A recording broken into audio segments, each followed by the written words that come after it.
Level Up Podcast. Hey, we back. We's in the building with an important episode. This is for people who need to get their mental together because it's something that's real in the community. We don't talk about it enough.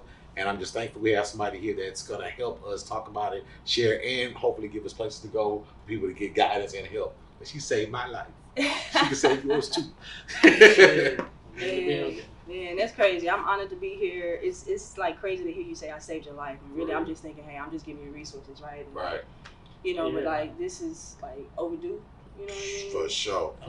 He said that multiple times too, so I know he said.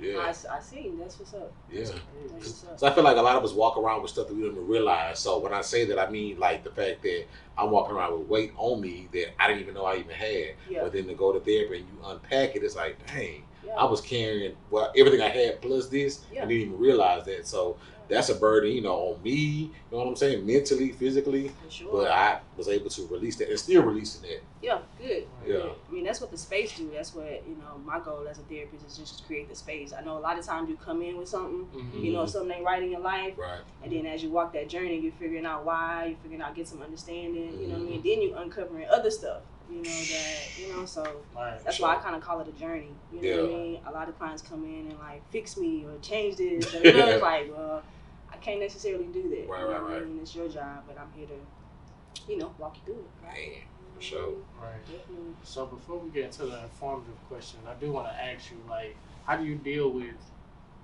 helping so many people? Because I'm sure you work with multiple people and grabbing all of their, I ain't gonna say baggage, but like life and putting it in yours, like that, all of that energy from different people, and you having to deal with it, hands on. Like, how do you deal with that? Yeah, I know exactly what you mean. I get that question a lot, because it reminds me when people say, "Hey, I can't do your job. I would never be able to do that." Teaching, for example. Right. Self-care, like self-care for real. Taking care of myself. I go to therapy myself. So that's why I advocate so hard for it. When I started going to therapy, I was going through my master's program.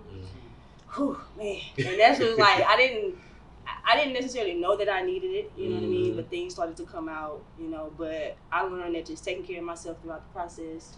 Boundaries, like strong boundaries, good boundaries, healthy boundaries. I learned, that's important. That's really the reason I kind of started my private practice. Okay. Like I was bouncing around from different like facilities and hospitals and, just different agencies and stuff like that, doing a lot of community work, and it was burning me out. The work, in addition to just think about, working for someone, right? Having to, just their expectations, just everything, it was just weighing on me. Then my own stuff, I'm a perfectionist kind of like at heart. So a lot of that stuff becomes pressure, Right. So I just take care of myself, see therapists, I hang out with friends, family. I got a dog I spend a lot of time with, so a lot of this stuff, like, that's really what kind of keep me balanced. That's awesome. And I just wonder, like, where this whole stigma came from. Because, in our community, it's like this thing, like, you don't need therapy, be strong. Oh, yeah. So I feel like even with me, before I even talked to you about trying to go to therapy, I had that built into me, like, man, I'm good. I just go listen to my music. I'm just going to chill. I don't drink or smoke. But in my mind, I feel like my music, I got it. Right. But literally doing this, like, man, I really don't got it. Like, Yeah. you know what I'm saying? Like, I feel like you put a facade on, because, me in the industry, I deal with some people with emotions too, not the same way like you, but, everybody with their cars and expectations and deadlines. Yeah. Then I got a real life too. So it's like, it's no cutoff time. It overlaps. So I'm like, dang, I'm dealing with all this plus, family and stuff like that. So going to the therapist, I'm like, man, I didn't even realize that I had this much weight on me. Yeah. To somebody tell you, like, you do a lot. Like, Right. you might not Yes. see it because you just doing it, but somebody hearing it, look at you taking notes, like, and when do you sleep? And when do you rest? Or when do you enjoy? Actually having time to somebody to stop you and think about that, right? Ask those questions where, we just going by our day to day. Right. I ain't sleep good last night, blah, blah, blah, but that over a week's time start to make you move. Body take a toll. So Yeah. I feel like I want to break that because, people got this taboo about therapy, and it's nothing. I think it's the most beautiful thing I ever did in my life. Nice. Yeah, for sure. I remember you coming to me. Yeah. The expectation of people as a person. He's happy, jolly, he's smiling all the time. Right. But they sometimes take advantage of that, and that's what I mentioned about boundaries. I'm kind of like that person too. You know what I mean? And so you just got to have those strong boundaries and I'm glad you found somebody and you That's talking thing. about it. That's important. Man, for Two real. black men, have me on here. Very different, I see, from you guys, typical like audience type of Yeah, thing. for sure, for sure. So But they needed to. This is awesome. They needed for sure, for sure. That's why we here. And that's the whole point of the podcast too, like not just to segregate it to one group. I'm real heavy in that group, so that's why we have a lot of them. But with the help of my partner over here, it's kind of easy to break it up and have different people who do different things. Right. So that we can put it together. Yeah. So sure. This is very, very I'm dope. loving it. Yeah, because I think even a lot of the artists that we do bring on, like in reality, the music they're bringing is they're telling us what they're struggling. You know what I mean? I know. I watched. You know what I'm saying? Yeah, exactly. I'm thinking about that. Yeah. And I don't think they even realize that they're really saying things that, hey, you probably should talk to somebody about this. We all like are from like the hood. We seen gun violence. We seen just regular violence. You know what I mean? So and this stuff, I think we normalized it, and it's not until you go to other places you be like, that's not normal. Right. Like, you know what I'm saying? It's not normal to see somebody outside of that environment or someone different inside of yours. Exactly. That can give you that perspective, for sure. That was the first thing the therapist told me. Like, when I told her actually how I felt, like, if a cop get behind me, like, it's normal. I just kind of sit up, put my belt on, get nervous. I'll pull over the gas station, let them pass by. She was like, that's not normal. You know that, right? Yeah. You're supposed to feel safe. You see the police. And I was like, where I'm from, that's that's what we do. Yeah. You know what I'm saying? I know I ain't doing nothing. I ain't selling no drugs, but that's what I was taught to do. Right. So it's crazy. Then you're seeing it in the media more too. Exactly. Outside of our neighborhoods, we watching it be even more normalized. And we teach our kids and family members how to pull over or how to act when you see a cop. That's crazy. We still passing it down that same fear, which is not normal. Right. And it's crazy, it's fear, but it's also necessary too, because there's a lot of people that provoke the situation. Yeah. You know what I'm saying? Like it could easily be a situation where you deal with it, but you move around versus creating a situation too. I'm not saying that people just deserve to be getting killed and stuff like that, but it's about the way you handle the situation. Right? So, and sometimes they provoke you regardless. But you gotta kill them with kindness. I noticed that too, and that's crazy to even say because everybody don't have to do that. They can talk to them however they want to talk. Wow. But it's well known that we don't have that option. So until we do, it's like a death sometimes with those. Literally. Right. But you said something as far as fear being needed. That's something I kind of help my clients. Kind of balance it out, you know what I mean? Because we need a level of anxiety. We need, a level of that. Not fear, but mostly anxiety. Like, we need that, to keep us safe. But sometimes it be all haywire and, going off in situations that it shouldn't. Like the car situation. Right, exactly. It's like you're supposed to feel safe, not threatened. Right. You know what I mean? So that's definitely something, like, we have conversations about different ways anxiety show up. You know what I mean? So you gotta drop out that up for sure. So what really got you started, like, in, like, wanting to do therapy? Because that's, like, man, it's needed, but everybody just don't think, like, I'm going to be a therapist or... Yeah, for sure. I think I was talking to my friend about that, kind of what you said, like, where you from? I'm from a small town, hood town. I wasn't planning to be no therapist. Right. Honestly, I was an athlete. I was an athlete all my life. My thought was I was going to the WNBA. Basketball and academics growing up. I grew up in a single family home. Mom raised me, grandma raised me, village, type of thing. Very small town. When it was time to go to high school, so the town that I lived in was like out of zone. They call it like the zone. Zone, I remember that. For sure. So to go, I had to pick a program, and so I picked a business entrepreneurship program to go to play basketball mostly though. Nah, got you. Got to pick something else. Gotcha. I saw my aunt. My aunt was like a licensed cosmetologist. You know what I mean? So she had her own shop. My grandpa built their own shop in the backyard. So I watched her hustle, schedule her own, just do her own thing. Right. A lot of my family members, back in the town got like their own businesses and stuff. So for some reason, that's just something I always inspired, Yeah. I've been kind of controlled all my life for the most part, like when it comes to decisions. So I'm real big on freedom and flexibility. Yeah. Hey, I love mean? it. I can definitely relate to For real, that. same. So then college came around. I got a scholarship to TSU. And again, had to pick a major, you know what I mean? WNBA, basketball, ain't no major, you know what I mean? So I like psychology and like thriller movies like that, psychological type of stuff. Okay. I was really already just good with people listening, already. I felt like all my friends came to me anyway. You're the hood therapist yeah, already. exactly. So it's kind of like a natural, I guess, just characteristics. So I chose psychology as a major. Graduated from TSU. Actually, I kind of lost the idea of WNBA after I went through some things, right? That's a whole nother segment, right? And my own trauma and my own journey with that. Right. But I kind of just start to shift my thinking and what I really wanted to do. I knew I wanted to go to get my master's.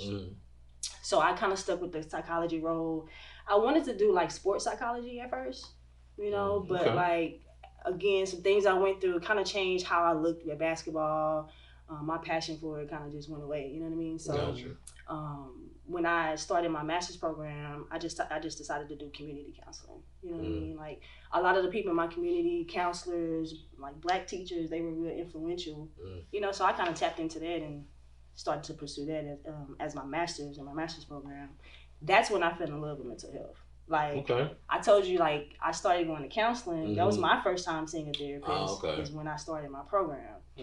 Most programs, they kind of require you to kind of go through that process, so you can know what it feels like, empathize a little bit better. Little did I know the shit was gonna hit the fan in my own life, for real. So a lot of family stuff started happening. In addition to just learning about all of this, right? So I'm in my master's program and I'm in all these classes, absorbing all this knowledge, going back home to the hood and my family, BS, trauma. Right. And so it's all clicking. Right. It's all clicking. Grief and loss is really what solidified it, going through pain and suffering myself and having that. And I'm here, man. I talked about the whole entrepreneurship, which is why I got my practice. I always wanted to work for myself. You know what I mean? So that's why I'm here. That's a beautiful journey. And you said it in a small window, but I know that's years of life and heartache and experiences and going down and coming up. Risks, for sure. Yeah. And I'm not a risky person. Me and risk have a little, shaky relationship. But I'm learning to accept it. Yeah. You know what I mean? And kind of just ride it out and breathe through it, Yeah. Trust it. It builds our character, believe it or not, dealing with those things that are so uncomfortable and surviving it. And then okay, you know what? I made it through that. What else you got for me? Right. Right. For sure. Yeah. So you kind of answered my question. My next question was what made you go to yeah, that's what I know it's cliche, but it's it found me. I didn't really find this. You know what I mean? Hey, it just. But it's beautiful because, by you finding that, you literally created a web of help that you've been giving out to people. Because even if somebody doesn't necessarily go through, you might just take the thought into somebody's mind, you know what, I might not reach out to her, but I'm gonna go seek some therapy. Right. You know what I mean? Right. So that's beautiful. It's the face, and that's why I'm glad I kind of took a risk and did this. I remember I told you. We talked about it. We trying to get you. I'm I'm a shy person, but putting a face with it. So I go around Houston now, and I do vending events, and I sell my products, my T-shirts, and stuff like that. And it's so amazing the conversations I have. More importantly, the look on their faces when they find out that I'm the actual therapist. Yeah. You the therapist? Right. That feeling is dope. You know what I mean? Because that's not something, I said, I don't even know what a therapist. I know what a counselor is at my school. Exactly. Can help me schedule and right. But a real therapist for real. Yeah. So that was huge. It's been a rewarding, challenging, and journey, all of it. Yeah, for sure. Yeah. Because go ahead. No, I was say so why do you in your opinion, why do you think people kind of avoid doing that, going to counseling or therapy? This shit hard. No lie. It's hard, man. We even have in my disclaimer or my intake statement, I kind of talk about the journey. We talk about some sensitive stuff. Right. It's not all just talking about stuff. It's some deep stuff that you go through, and I think a lot of people, it's hard to look at that. It's hard to face that. A lot of, I think, myths and misconceptions about what it is too. Different strokes for different folks. different therapists have their different approaches. I try to make mine like as normal as possible for us, right? Gotcha. So I get a lot of feedback from people from our community that they don't like to just talk at all. They like to just engage, Right. and have more of a conversation. You know what I mean? Mm-hmm. So that's what I would say. Yeah. Wow. I feel like it'd be like the strong people that need you more. You know what I mean? Because I feel like out of my circle of friends, I'm the person a lot of people like to talk to because, they see the things that are going on involved. They're like, man, getting opinions and ideas. And I know they don't mean any harm. A lot of times they get to ask me, like, well, you good? Yeah. You know what I'm saying? So I know it don't be intentional, so I don't take it personal. I'm like, dang. That's a good point. Yeah, you know what I'm saying? They use they use friends and family as therapists. Right. We've even talked about that. Yes. Why I can't be your therapist. Right, yes, you and why explained it's it to me. important that you get someone that's not. Mm-hmm. So again, misconceptions on what it is. Mm-hmm. A lot money, access. I think being able to afford it. I've even seen that just in my own practice from being like private pay, sliding scale on, right? Insurance. Like right. it's you can come in and afford it, but consistently and what the time it take and need doesn't sometimes match up. Right, you know what I mean? Right. Life. But it's a lot of different, things. I think for us stigma is just the biggest biggest thing. Rightfully so. Rightfully so. It ain't really been too much for us or like catered and we have a lot of deep-seated and deep-rooted stuff that we try to process and pray it through, right? Which is fine, So like pray and go to therapy. Right, that's what I'm saying. Like that. Pray and let us know we got people like you to come to. Exactly. Shoot. No different than pastors, right? You have those and that type of thing. So. I know B, he ready to charge me now. He my therapist. I call him when it's something going down. Okay. But I'm used. That's the thing. Like he's one of many people that call me, and I don't mind because I like being there for people. But just sometimes be like, you need a place to be too. Like let me let this out too. Because now I got your stuff, and I want to help you, but indirectly I'm holding on to your stuff because I feel like, dang, I gotta help my boy. I gotta do this too. You know what I'm saying? Yeah. So because I want to help everybody. That's the thing. I want to help anybody I touch. Right. With that, I'm putting that again on my shoulders. Yeah. So that's what you learn as far as your journey with boundaries and where to put that. Yeah. I mean, it's important for us to be able to lean on each other. Yeah, for sure. I get that a lot where I just hold it in. I don't talk to nobody, right? And I get it. You know what I'm saying? But we got to be able to, lean on each other. Got to. A lot of them feel like you're burdening somebody or burdening your friends. Right. I'm glad that they feel like they can come to you. Yeah, I love that. A lot of them for sure. are like, I have a lot of people who are just shut down overall. So yeah. Sure. That used to be me too. I used to only want to talk about nothing. Yeah. I just put it on my back, keep going. Sometimes it just feels easier, right? But and it is a lot of times it's temporary. That's the build up I talk about, like over time, the build up. Because we're resilient naturally. Like we have those natural, like you said, strengths. Ooh, it get heavy sometimes though. Yeah, for sure. And now going to therapy doesn't mean that you're not strong. Right. I think it's just using your supports. I think it shows strength in knowing that. Knowing when to say I need help. Right. This person I can talk to or like something like that. Right. So like, is it hard to like balance a lot of different personalities when you do it? Because some people, clients, some people come off simple, easy, and some probably like, yeah. How you see on the movies. I'm just here to my time. Like, I definitely get some unique situations. How I deal with it, I mean, I just meet the clients where they at, honestly. I'm human, and so, there are some things that trigger me as well as a therapist or can be, right? Like a resistant client. For example, they'd be like those that just like don't want to talk or like, I mean, honestly, I learned to like breathe through it, stay out of my head. Right. You know what I mean? Because sometimes I can get in my head as a therapist, and this is something I learned, which played into my burnout. I would work harder than my clients, right? And so I would take on when they quiet and don't want to talk. Like I would take that on. I would feel responsible, right? Right, exactly. Then I leave and like beat myself up, or you know, things like that. I just learned to like, you know, boundaries again, right? Like, put it, you know, that's not me, that's not my stuff, you know, and just kind of stay focused in that way, make it about them, explore what's going on, what's, you know, what it's about. Right. You know, I always start with a consultation to kind of let them feel it out. We feel each other out. Right, exactly. See if we vibe. You know, I really tell them the first three sessions, don't even feel indebted to this. Like, just fill it out. You know, make sure it's something that you're comfortable with and you feel like it'll work.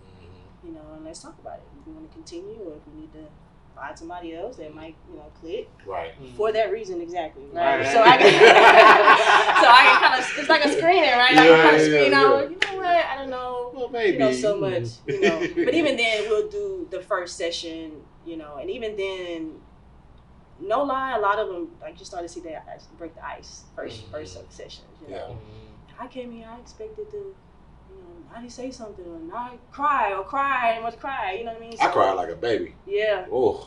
Yeah, I love crying. I cry. Yeah. I bet. No, I cried. I thought that bad boy like. I was in that bad boy like, I ain't coming for all this. Right. Yeah. Why would you do this to me? Right, like she just sit there. It's okay. Yeah, it's okay. Just be you. Like, I don't want to be me. You sit there crying. Fighting all the time. You got that tissue. Right. But yeah, that just let me know I was really like, again, just I had that. You know what I'm saying? Open. And I finally got to a space I could be like, okay, now I can just leave this here. Yeah. And it just made me feel so good. I feel like, whew, I need that off. Yeah. So I tell everybody, hey, get some therapy, please. Yeah. Trust me. Just we here, talk, man. We out here. Yeah. You know, it's a bunch of people like me that's out here. I think I sent you a resource. Yeah, you did send me a link. Therapyforblackmen.org is a really good like directory specifically for black men. You know, and they have black therapists or therapists of color. Therapists for black girls. I don't know if you guys heard about them.com, but yeah, we out here. So. We'll definitely plug all those on here to make sure people know like where to go to find that. For sure. Another one for more affordable care, like sliding scale. Openpathcollective.org is another one. And so right there, it's like between $30 and $60, and you can get therapy for it. You know, pop of those. Literally. You think about it. That, crawfish. I spend more than that. Me too. I was all like, out no more because I'm like, $80+ going stupid. Literally, and that's a good point, man. Yeah, like prioritizing. That's what I'm saying. Like, what's important to you? Like, prioritizing it. Yeah. We should look at our feet. How much? That's what I'm saying. We all got right. How many sessions? Right. Thousands of dollars. Like, you know what I mean?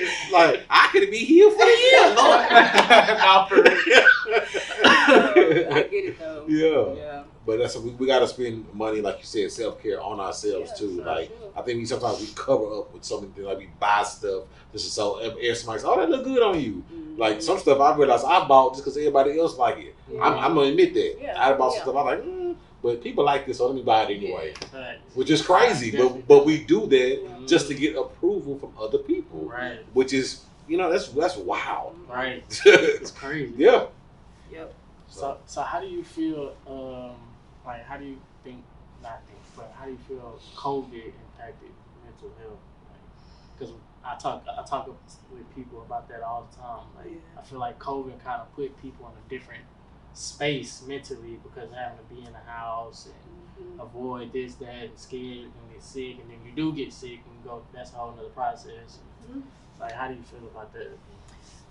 Man, COVID to me is just like another trauma on top of everything else we already had, right? Like it magnified a lot of things. I feel like there was a lot of pros and cons with COVID. You know, honestly, lost a lot of people, even close family, for myself and friends. Right, me too. Too. Yeah, crazy times, right? I also felt like when it comes to mental health, of course that's going to impact you. People literally couldn't work, how to feed my kids, kids couldn't go to school, parents got to figure it out. Like, it was a lot going on. Burying people and can't be there. Distant funerals, like virtual funerals. That was my first time attending a virtual funeral. Man, me too. COVID, Right. You know, so when you talk about that, it's a lot that I think COVID brought. On the positive side, I've seen a lot of people talk about mental health. I've seen a lot of people, man, I'm overwhelmed by the amount of people who have reached out to me personally about me being their therapist to even get therapy. Right. You know what I mean? Shoot, a lot, right? Like, COVID just brought so many different issues. So, like, positive on another positive thing, I think, people are just, in addition to talking about it, they're more open to coming. Kind of like with your earlier questions, like why people don't come. Right. I think COVID forced us to like stop, chill the fuck out, honestly. For real. You know, have to reevaluate our lives. Yes. A lot of us on autopilot. Right. Yeah. Like you said, not realizing that exactly. You know, life just happening to us. Mm-hmm. You know, and so I think COVID on that note kind of gave people space and time, and just quietness and just to chill too and just trust themselves. Right? I think that's why you see so many of us with Black people in businesses. Right, you saw that whole wave of stuff. Right. You know what I mean? Which was I started a Mental Health Matters campaign. I know you see me on social media, like right before COVID happened. Yeah. Like literally before COVID happened. You know, and so suicide rates skyrocketed. For sure. You know, I think if I'm not mistaken, Black kids, we've outnumbered white kids in killing us. Right? You know, so man, it's a lot. Right? So again, like to deal with that, getting my own therapy, you know, self-care, talking to people, staying open. That's kind of how I get through it, or got through it, still getting through it, really. Right, for real. Yeah. Right. Yeah, and I think it changed a lot of perspective too, because like a lot of people is faced with their real life. Like you understand like how different it is when you're actually spending a whole lot more time with the people that you really be around. Yeah. You start to think about different little decisions you done made. And, well, maybe that's why like the divorce rates. I was just about to say you saw domestic violence. Domestic violence. You saw child abuse. Right. Child abuse. You know, a lot of that stuff. That's crazy. And I think social media even has an impact also on people, like mental, because you gotta understand, like people's social media life is not reality, but then you got people that's out there chasing the image of social media to be their life. So I think both sides can help. The person that's actually on social media showing it, then the other person that's looking at somebody doing it, trying to aspire to be that person. But both of them are still need therapy. You know what I'm saying? So definitely like an unhealthy balance. Exactly. That's going on with that. Right. For sure. I don't know. You gotta fix that. You gotta save them. Yeah, I know. Social media therapy. Hey, that's a social media therapy. I don't know if it's a thing, but I know we talk about it as just something that gets in the way, you know, as we explore things with my clients, and so they'll recognize it, or I'll point it out how impactful social media is. You know, what are you looking at? You know, what you're scrolling, you know, what you're spending your time watching, what kind of videos. Right.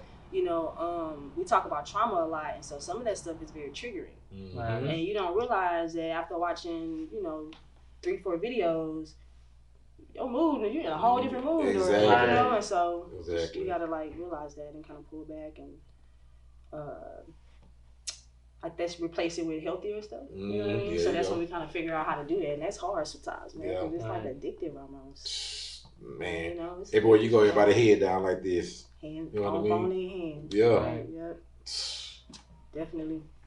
Well, where can we find you on social media?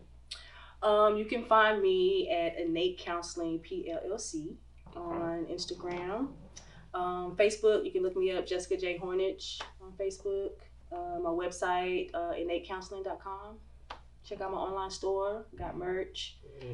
Schedule a session. Please. Yes. Please. Right now. Right now. I do take insurance. I do free consultations, what I was talking about, just to give you time to, you know, ask questions, fill it out, make sure you're comfortable before like actually scheduling and paying, like, and all of that. Right. But even if you got questions, inquiry at innatecounseling.com also. But yeah. Hit me up. This is an important episode, y'all, so please don't be afraid. Reach out to somebody. If it's not her, somebody you can talk to. We here. Yes. We love you. Facts.